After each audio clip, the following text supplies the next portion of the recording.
Hi folks, it's Matthew here. I managed to not be able to record yesterday for the episode on the 16th of November because I went out to a gig last night and my phone ran out of battery, and because I was staying overnight in a hotel I had forgotten to bring my charger.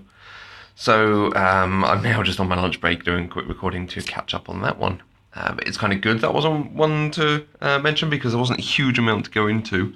Some interesting social media discussions going on for the upcoming Christmas vacation recording, which I'll probably talk about on the episode I do legitimately for today later on today. There was a question from Brandon about editing software that I'd used. So I've talked quite a bit about using Audacity. And I like Audacity because it's very fully featured but quite easy to use. That's why I go to it. He asked if I have used other software and what I've used. So I've also used Hindenburg Journalist, which I like a lot. It's also very fully featured. It's probably more featured than Audacity. It is a paid-for software, so it should be, frankly.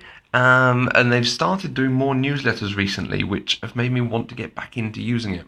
I stopped because using it in basically the same way as Audacity, when you delete a section from a track, it just leaves blank space there. So you end up with lots and lots of different sections if you're like me and you delete lots of minor bits out of a recording. So I didn't like the way the tracks ended up. It just felt easier to manage on Audacity. But I do want to go back and have a play, particularly with some other features that I've been hearing about, like being able to record different inputs on different tracks, which I quite like the idea of.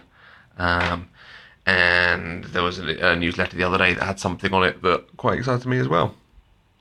The other main software I've used is a system called Camtasia. Now, Camtasia is actually video editing software. It's screen capture software is what it is. It's used for recording your screen and then being able to do audio or incorporating animations or other videos over the top of it. I've used it as video editing software quite heavily. We use it at work, I've used it at home, I used it for our Patreon video, for instance, and I have even used it as audio software. I've even used it to output GIFs because it does many different outputs, many different settings for it. It works largely in the same sort of way as an Audacity with different tracks for your timeline. But you can implement callouts, so different shapes or text or things that you put up, because it's video software. You can put lots of things over the top of that. You can have lots of different clips that you can have running at different times. You can resize the videos really quite intuitively. Because I use this for work, I've obviously experimented with lots of different versions of this sort of software. And Camtasia is always the one I like to come back to, even compared to like a free software like Windows movie media thing.